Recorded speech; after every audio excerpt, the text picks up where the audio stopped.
Today's lesson is going to be a spotlight lesson, meaning that I will be talking about all the basics of one drug. And in today's lesson, this drug is going to be Ondansetron. Also included in this will be a hot tip for students looking to pass their pharmacology exams. I will tell you what the hot tip is. Now, Ondansetron, isn't that a mouthful?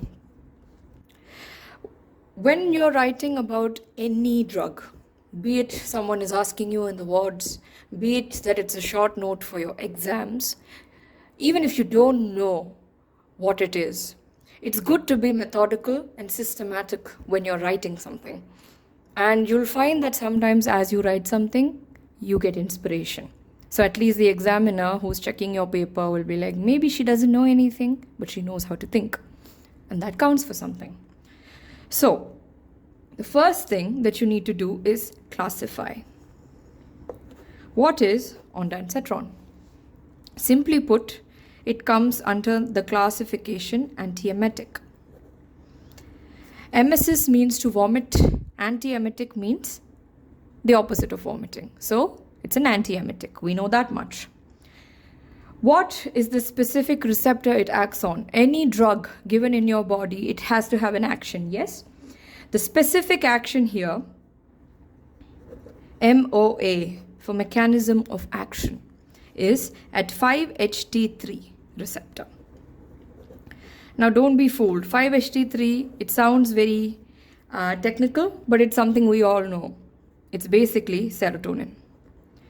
So it acts on the serotonin receptor. And what does it do? It antagonizes the serotonin receptor. So it's an antagonist. It's the villain of the piece. Meaning that usually where serotonin sits on this and acts, Ondansetron, being the villain of the piece, pushes serotonin out and sits there.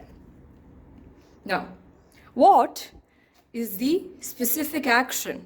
To understand this, we need to go back to physiology.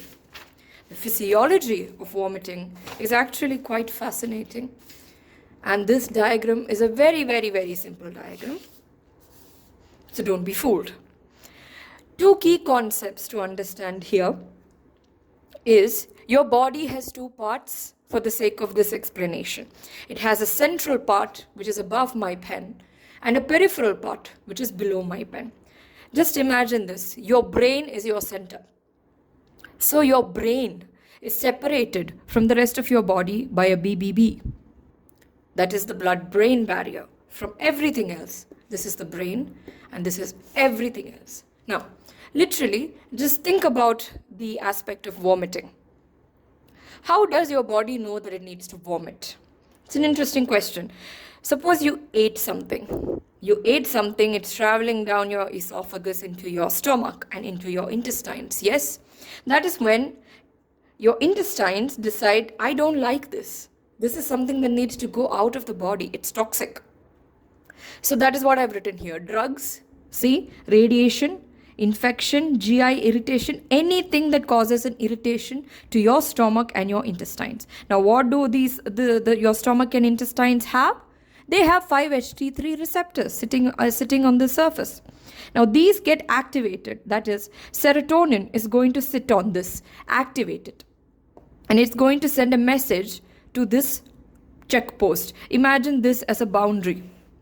And this is the check post. It's going to send serotonin to this part saying, something is seriously wrong. Something is happening here. You need to be aware of this. And so what happens? This guy sitting at the border, he's called the chemoreceptor trigger zone. So it triggers something here. It's like, yes, this is normally a closed boundary. I need to open this up because this messenger needs to go to the higher up, needs to go to the principal, if you will. And the principal is your brain. Your brain has a nucleus tractus solitarius, it's a nucleus, and it has a vomiting center. I have oversimplified this. So basically, this messenger, the gate is open and it has now entered the vomiting center. It is complaining. It is saying something is happening here and I need to get this out of the body. And the principal listens to the concern and will be like, yes, what you're saying is right. This is a toxic substance, something bad is happening here. Open your mouth and hurl. This is how vomiting works, one mechanism of vomiting in your body. Now, if you know anything about how chemotherapy drugs and radiation works, we're talking specifically about the treatment of cancer, you'll know that cancerous cells are largely, they divide very fast. Yes? So all our chemotherapy drugs and our radiation targets fast growing cells or fast turnover cells with fast metabolism. Unfortunately, there are normal cells in your body which also behave the same way. Case in point is your stomach and your intestine. They also shed very fast, they also divide very fast. Now, the chemotherapy drug can't tell the difference sometimes between a cancerous cell and a normal cell, which is why, as a side effect of chemotherapy and radiotherapy, you develop vomiting. What happens when that happens? Serotonin is released, it sits on the receptors. It complains to the guard here, the CTZ, the chemoreceptor trigger zone is the guard here. The guard opens up the gate and it goes to the principal. And the principal listens to the concern and says, you're right. Open up your mouth and let's vomit. Once you understand this concept, how ondansetron acts is very easy. What did we say about ondansetron? It's a 5-HT3 antagonist. Simple. So when this is being triggered and serotonin is trying to send the message here, what happens? Ondansetron,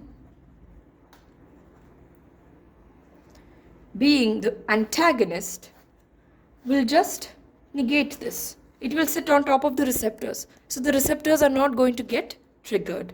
There is no message being sent to the guard here. There is no message being sent to your brain. So there is no vomiting.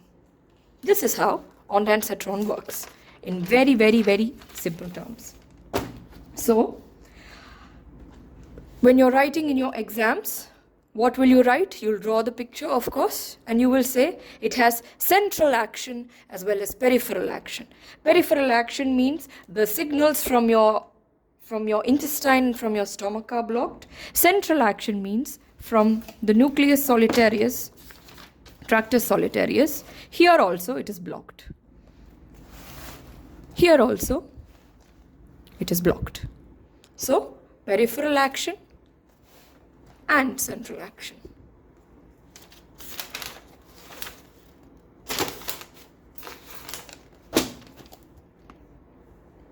Now, why is this prescribed like water in the wards? If you sit in a casualty or you're in the ward and you get a call from somewhere, from one of the many patients under your care, that someone has developed vomiting, the first question you will ask is, have you given MSET? Now, MSET is a popular brand name. So is Vomikind. It's all the same thing. It's the same molecule. And the dosage, which is commonly given, is 4 milligrams. Though if the vomiting is that severe, 8 milligram can also be given. This is usually given in chemotherapy settings, in cancer wards. You will ask if MSET is prescribed, if the patient has already received MSET. MSET, you can give BD, that is twice a day, or TID, if it's that severe. Now you know how it works. The next step of your answer, after classification, mechanism of action, brand names and dosages, is uses. Where is it most useful? Again, if you have that image in your head, you will realize what its uses are and where you cannot use it. Now that is a more interesting question. Do you see this? Those of you who are observant would have noticed that ondansetron, I did not mention anything about this side of the spectrum. Now what is happening here? I'll explain it to you.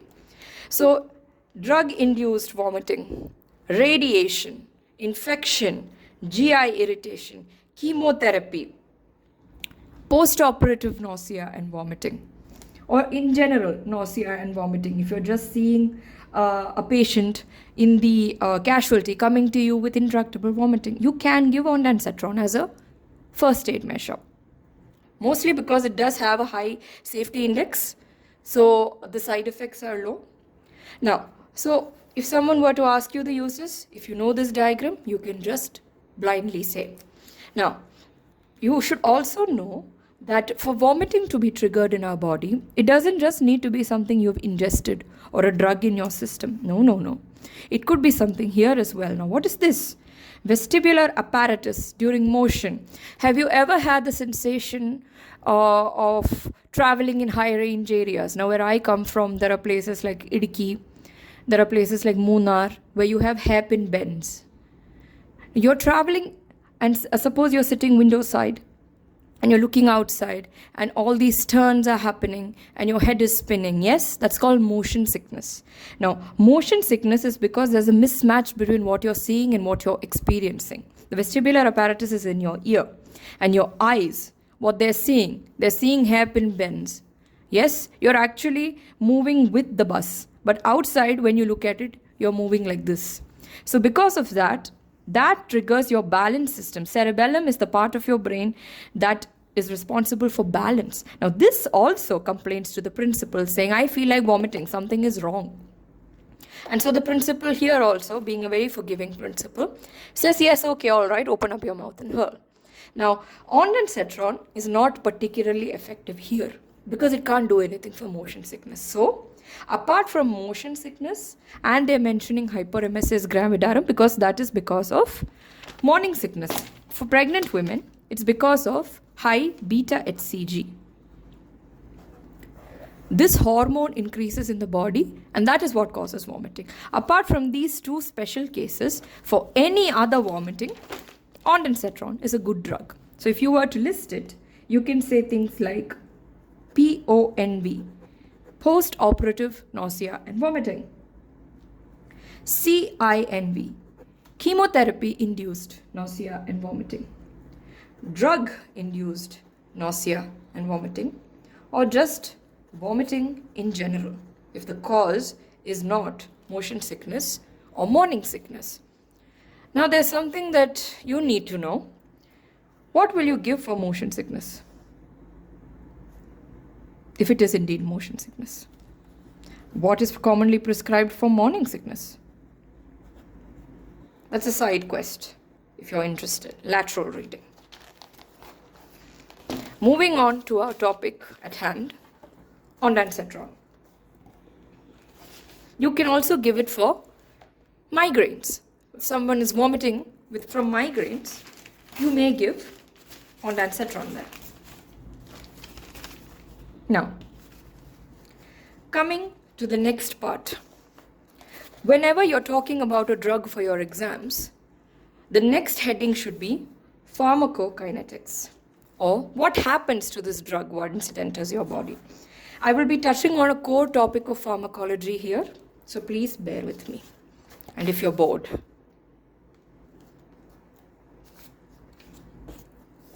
So, imagine you have eaten an ondansetron tablet. What happens to this? This travels to your stomach. From your stomach, it travels to your intestines. Now here, something interesting happens. From your intestine, through blood vessels, it goes to your liver. Now the liver is it's a very unique organ, an organ which we cannot do without, and it's quite special because there is a connection between the liver and intestines. So this continues in a closed loop here. And the liver also acts as a filter. So it sees anything harmful, it's going to immediately detoxify it and it will excrete it out through the blood. Okay? And only then, through blood vessels, does it enter your circulation. So do you see that? Ondansetron is a foreign object as far as your body is concerned. Anything you're eating from outside is a foreign object, and it does go through filters. The problem here is if you're taking it orally, it goes to your stomach, it goes to your intestines, and through the blood vessels, it goes to your liver. Your liver decides that this is a foreign substance. I have to detoxify this and I have to make sure this leaves your body. Poor thing. It's doing its job. So because of that, what is available for your circulation reduces. This is a core concept in pharmacology called first pass metabolism. See? First pass metabolism. So because of this, you have to give a high dose orally than you would give IV. What happens when you give IV? You're bypassing this entire system. This entire system becomes null and void. It enters directly into your circulation. Okay? So that is about pharmacokinetics. When you're talking about pharmacokinetics, you can say orally if you give, it has 60 to 70% bioavailability, which is not bad at all, not bad at all. Your liver only detoxifies and excretes 30%, if you will. Bioavailability, please look up the exact definition. It is a very, very important concept in pharmacology. So, if you were to eat 100 milligrams, this is just an example, 60 to 70 milligrams of it will reach your blood vessels and have the action, desired action. The rest of it, your liver is going to detoxify and throw it out. Now, why is this prescribed like water? Because no significant drug interactions. If you have a drug that's going to cause heart attacks, will you give it like water? No. So it has a good safety index and it doesn't interact much with other drugs. So it makes it a safe drug. And finally, after all the metabolism and your body has acted on it and broken down, you will just pee it out or you will poop it out. So it goes out in your urine and your feces. And next thing you need to know when you're writing your exam is duration of action. So how are the headings going here? First,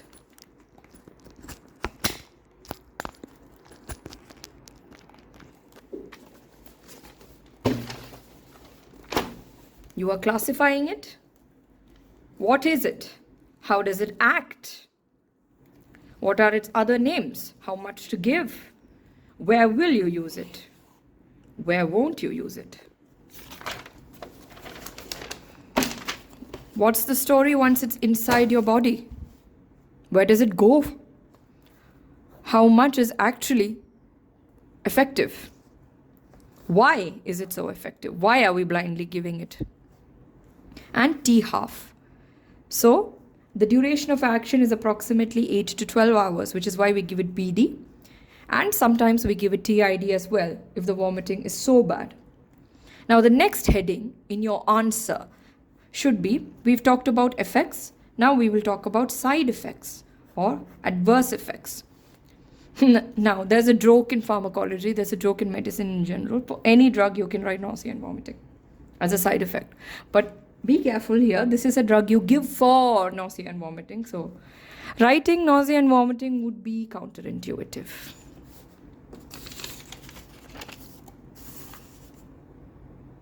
Yeah. So, just imagine it this way, use your logic. These are things that want to leave your body. Vomiting means it wants to leave your body, it doesn't want to stay. And ondansetron means, you're giving ondansetron means, you're forcing something to stay in your body, which it wants to leave. So what's going to happen? You're going to have abdominal discomfort.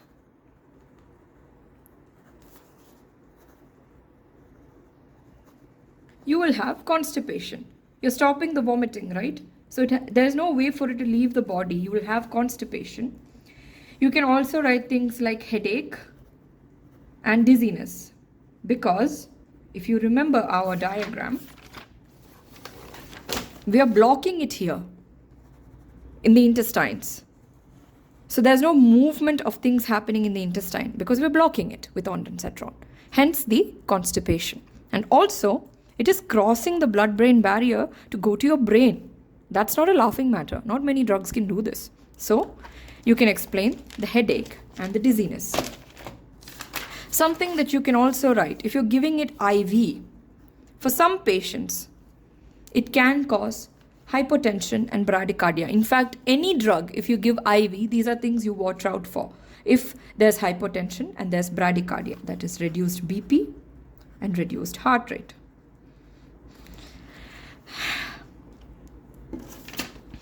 Another joke in medicine or pharmacology is that the adverse effect for any drug, you can write allergies. You can, because you can